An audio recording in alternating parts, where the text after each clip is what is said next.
Kung kailangan labanan ng 1,000 langgam ang isang Black Widow, magtatagumpay kaya ang kamandag ng gagamba o matatalo ito ng napakaraming bilang ng mga langgam? Sa video na ito, susubukan kong iharap ang langgam sa Black Widow at sa iba pang kawili-wilig sitwasyon. Ang problema lang, wala akong 1,000 langgam. Buti na lang, nakakita ako ng website na nagbebenta ng ganoon karami. Ang mas astig pa rito, mystery species ito. $300. Sige, idagdag natin sa cart. Kinuha ko rin ang pinakamahal na shipping option para siguradong ligtas silang makarating at walang mamatay sa biyahe. Sobrang excited na ako. Magiging napakasaya silang panoorin makipaglaban sa Black Widow at sa iba pang challenge na hinanda ko. Dinala ko agad sila sa recording area at binuksan ang package. Nandito na ba sila? Oh grabe, mukha talagang 1,000 yung nandito. At least, hindi ako na-scam. Hindi ko sila masyadong makita kasi nasa may bote sila ng gamot. Kaya kumuha ako ng malinaw na lalagyan at ibinuho silang lahat doon. Agad ko nakita kung gaano kadami ang 1,000 langgam. Hindi ko naman bibilangin ang lahat. Matapos suriin ang species, nalaman kong mga harvester ant sila. Mayroon silang makamandag at malalaking panga. Ibig sabihin, magiging napakaastig talaga ng video na to. Ngayon, bago nila malabanan ng Black Widow, kailangan muna silang magkaroon ng pugad. At mga kaibigan, ito ang Terra Jar. Para itong Terra Green, pero pinalitan ko ang green ng jar. Ibinuhos ko ang mga langgam sa loob. Mas malaki to kaysa sa maliit na boteng pinanggalingan nyo. Agad silang gumalaw sa ibabaw ng lupa. Maaring isipin nyo na kulang ang espasyo. Pero hindi. Dinisenyo ito para makapaghukay sila ng mga lagusan sa gilid ng salamin. Habang nagpapatuloy ang video, makikita nating mas lalaki at magiging komplikado ang kanilang pugad. Noong una, marami sa kanila ang pilit umaakyat sa salamin. Pero matapos lamang ang ilang oras, nagsimula na silang maghukay ng mga lagusan. Bawat manggagawang langgam ay kumukuha ng 1 butil ng buhangin mula sa lagusan. Umaakyat sa ibabaw, inihulog ito at bumabalik upang ulitin ang proseso. Sa loob lamang ng 1 oras, napakarami na nilang nahukay. Malamang naganap ng mabuo ang kanilang pugad. Tulad ng alam nyo, haharapin nila ang 1 Black Widow. Pero bago yon, kailangan muna nilang dumaan sa iba't ibang pagsasanay. Unang pagsubok, gaano nila kabilis mapapatumba ang unang biktima. Meron tayong kuliglig. Pasensya na buddy. Malalaman mo na lang kung ano ang mangyayari. Well, gusto niya namang makita ito eh. Pagkababa pa lamang ng kuliglig, parang 1 iglap lang at dinumog na agad ito ng mga langgam. Akala ko aabutin ng ilang minuto pero hindi. Naipit agad ang kuliglig habang paulit-ulit itong tinutusok ng kanilang kamandag. Bawat isa sa mga langgam na ito ay may makamandag na tibo. Hindi man ito gaanong mapanganib sa tao pero kapag 20 langgam na ang sunod-sunod na tumutusok sa iyo, tapos ka na. Sa sumunod na 30 minuto, nanatiling napapalibutan ng langgam ang kuliglig. Malamang, sinimulan na rin nilang paghiwa-hiwalayin ito upang maipakain sa buong kolonya. Ang astig panoorin. Pagsapit ng gabi, tinakpan ko ang pugad upang dumilim. Umaasa akong mas marami pang lagusan ang makikita ko sa umaga. Magkita tayo sa umaga. At sa loob ng susunod na 10 oras, lalo pang lumaki at naging mas masalimuot ang kanilang sistema ng mga lagusan. Nakaabot na rin sila sa may pinakamababang parte ng jar. At alas 8 na ng umaga. At oras na para sa susunod nating challenge. Ang challenge number 3. Kumuha ako ng 1 langgam at dinala siya sa hukay ng antlion. Kung hindi mo alam kung ano ang antlion, isa itong maliit na insektong nag-evolve sa loob ng milyon-milyon na taon upang maging eksperto sa paghuli ng mga langgam. Naghuhukay sila sa buhangin at kapag nahulog ang 1 langgam, kadalasan ay katapusan na nito. Ikinahalat ko ang 10 antlion sa buong tangke. Kita nyo naman kung gaano sila kabilis maghukay sa may buhangin. Makalipas ang ilang oras, bawat isa ay nakagawa ng sarili nilang bitag. At kapag may nabitag sila, siguradong patay yun. Inilagay ko ang langgam sa arena at naglagay ng mumo ng tinapay sa dulo bilang gantimpala kung mabubuhay siya. Agad siyang nagsimulang maglakad. Tignan natin kung makukuha niya yung tinapay dun sa may bandang dulo. Hindi niya alam na napapalibutan siya ng mga hukay ng kamatayan. Kalaunan, nadulas siya at nahulog sa isa sa mga to. Pero tila natutulog ang antlion kaya nakalabas siya. Naglakad-lakad siya na para bang tila tatakas.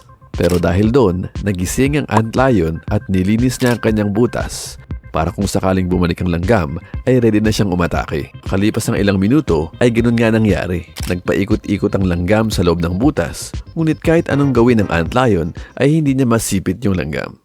Ito ay isang post video at pag pinlay ko, makikita nyo kung paano nahuli ng antlion yung isang langgam.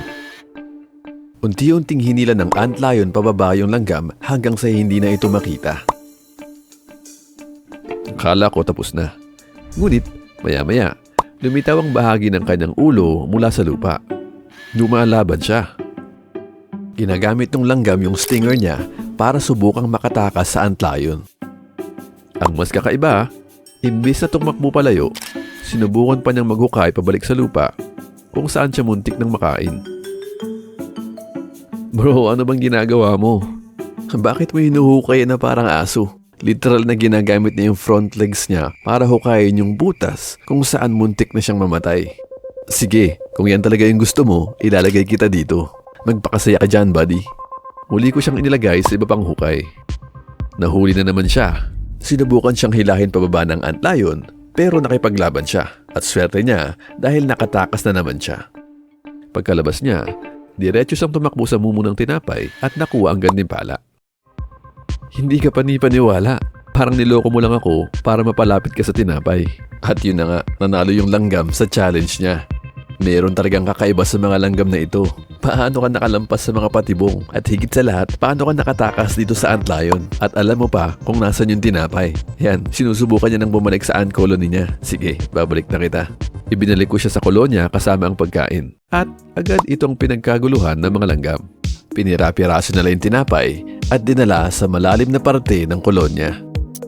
Pagkaraan ng ilang oras, mas lumaki pa ang pugad. Kaso hindi pa doon nagtatapos ang pagsasanay ng mga langgam. Susunod na pagsubok, Venus flytrap. Naglagay ako ng ilang manggagawang langgam sa isang tangke na puno ng Venus flytrap. Punong-puno ito ng mga halaman at mga bitag. At para sa mga pagkain nila, meron tayong gorilla. Joke lang. Hindi ko alam kung bakit ganito yung packaging, pero oats lang talaga siya. Subukan natin ilagay sa loob. Ang bawat Venus flytrap ay may maliliit na trigger hair sa loob. Kapag nahawakan ng mga ito, agad magsasara ang halaman. Kung maingat kong mailalagay ang mga oats sa pagitan ng mga buhok, maipapasok ko ang pagkain sa loob. Kaya mapipilitan ng mga langgam na ilabas ito. Pero mahirap palang mailagay ng perpekto ang mga oats. Kaya kinalat ko na lang mga to. Sige, tignan natin kung paano nila gagawin to. Pakiramdam ko hindi sila gaanong magtatagumpay pero malalaman natin. Agad na nagsimulang magsilabasa ng mga langgam mula sa tubong pinaglagyan ko sa kanila. Malamang naguguluhan sila kung bakit bigla silang nailipat mula sa kanilang pugad. Makalipas ang ilang minuto, may isang langgam na lumapit sa isang Venus flytrap. Wala siyang ideya na buhay ang mga halamang ito at gusto siyang kainin. Sa kabutihang palad, nakalabas siya nang hindi na isasara ang kahit isang bitag. Ngunit makalipas pa ang ilang minuto, may isa pang langgam na lumapit sa ibang halaman. At sa pagkakataong ito, hindi siya ganun kaswerte. Hindi gaanong naakit ang mga langgam sa mga oats. Mukhang mas interesado pa sila sa mga bitag mismo. Gumagawa kasi ang Venus flytrap ng manipis na patong ng nectar sa gilid ng mga panga nito upang makahikayat ng mga insekto. Kalaunan, pumasok ang langgam sa loob, natamaan ng isang trigger hair at bigla na lamang siyang nakulong. Makikita ninyong paikot-ikot siya sa loob habang pilit na tumatakas. Wala siyang ideya kung ano ang gagawin. Maglalabas ang halaman ng asido upang tunawin siya at gawing sustansya para lalo itong lumakas. Kapansin-pansin, halos lahat ng langgam na nilagay ko ay umiiwas sa bitag at nagsasama-sama sa sulok. Sa katunayan, nagsimula pa silang maghukay ng bagong lagusan. Iniisip pa rin ng mga langgam na nasa pugad sila. Matalino yun kung ayaw mong makain ng bitag. Sa sumunod na 20 minuto, isang langgam lang ang nakalapit sa Venus flytrap. Tawagin natin siyang Larry. Si Larry ay isang tunay na matapang. Naglalakad siya sa ibabaw ng mga panga ng mga halaman na para bang wala siyang pakialam sa panganib. Pero kalaunan, naubos din ang swerte niya. Biglang nagsara ang isang bitag at nakulong siya. Habang kalahati ng kanyang katawan ay nakausli sa labas. Sa isang banda, maganda yon para kay Larry dahil may pagkakataon pa siyang makatakas. Ginamit niya ang lahat ng lakas niya. Ngunit, habang tumatagal, lalong humigpit ang bitag. Mukhang wala na siyang pag-asa. Pero alam nyo, naawa ko kay Larry. Kaya ginamit ko ang sipit ko upang buksan ang bitag.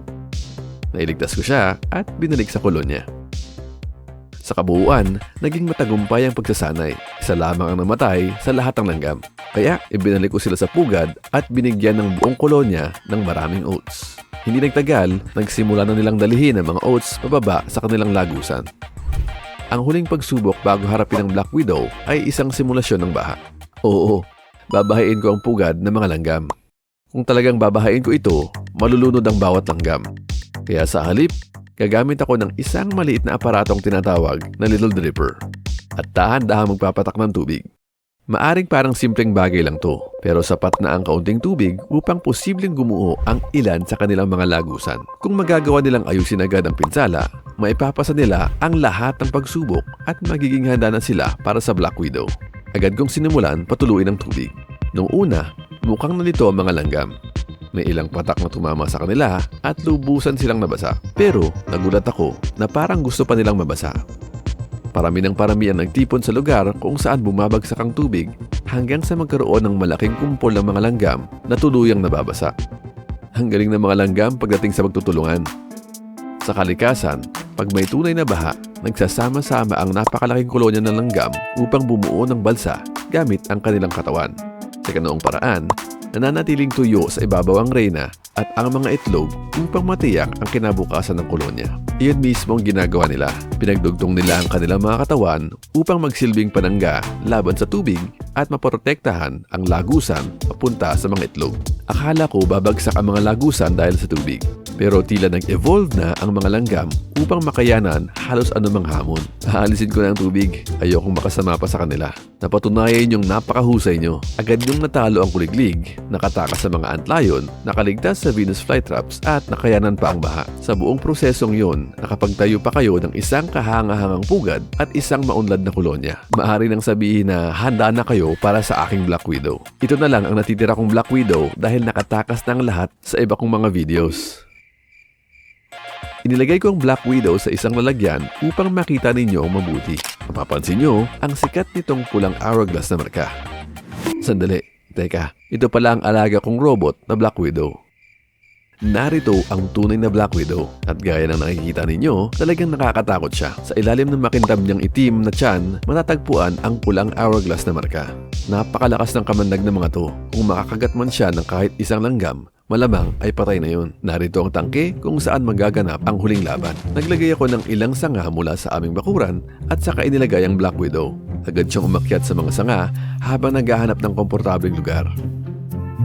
Nang makapwesto na siya, kumuha ako ng maraming manggagawang langga mula sa pugad at nilagay sila sa tubo upang simulan ang laban. Simulan na ang laro.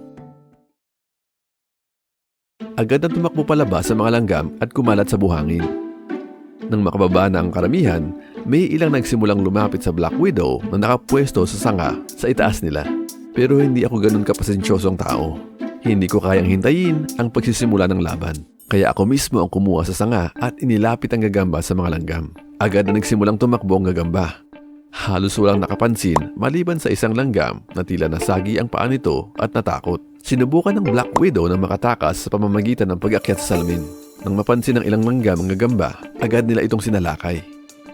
Nakakatawa nga dahil kakaunti pa lang ang langgam noon at kitang-kita kung gaano katakot ang Black Widow habang pilit tumatakas. Isa ka sa pinakamakamandag na gagamba sa mundo. Bakit hindi ka lumalaban? Pero patuloy lang siyang tinakot ng ilang langgam.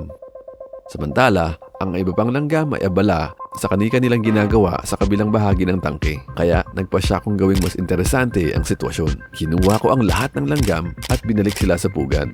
Nakuha ko ng Black Widow mula sa tangke. At total, ang pamagat ay 1,000 langgam laban sa Black Widow. Subukan natin talaga yon. Inihulog ko ang gagamba sa loob ng pugad. Agad siyang nagpanik at tumakbo kung san-san. Hindi maganda ang naging pagtanggap sa kanya ng mga langgam. Lahat ng manggagawa ay nagpunta sa pinakamataas na antas ng alerto. Tumalon sila sa ibabaw ng gagamba, kinagat gamit ang kanilang mga panga at paulit-ulit siyang tinusok. Tulad ng nakita nyo sa kuliglig, hindi nagpaligoy-ligoy ang mga langgam kapag may dayuhang pumasok sa kanilang pugad. At nagulat ako, hindi man nang nabigyan ng pagkakataon ng Black Widow na lumaban. Nakakamanghang makita kung gaano nila siya kabilis na pabagsak at sinimulang kainin. Walang duda, panalo ang mga langgam. Halos kaya nilang talunin ang kahit ano. May dahilan kung bakit maituturing na lihim na hari ng kaharian ng mga hayop ang mga langgam. At bago matapos, mayroon akong mahalagang mensahe para sa mga bata, pamilya at mga magulang na nanonood. Inilabas na namin ang bagong Terra Activity Book. Matagal namin itong pinagtrabahuhan upang maging masaya, edukasyonal, at malikhaing karanasan. Pwedeng kulayan ng bawat pahina at dadalhin kayo nito sa 5 magkakaibang biome. Marami itong nakakatuwang kaalaman at mga aktibidad na susubok sa inyong pagkamalikhain. Kung interesado kayo, bisitahin ang terragreenstore.com para sa karagdagang impormasyon. Maraming salamat sa panonood at oo, tapos na ang video. Alam kong gusto niyo lang talaga makita yung aso ko. Hoy, good boy. Sinong mabait na aso? Medyo inaantok lang siya ngayon.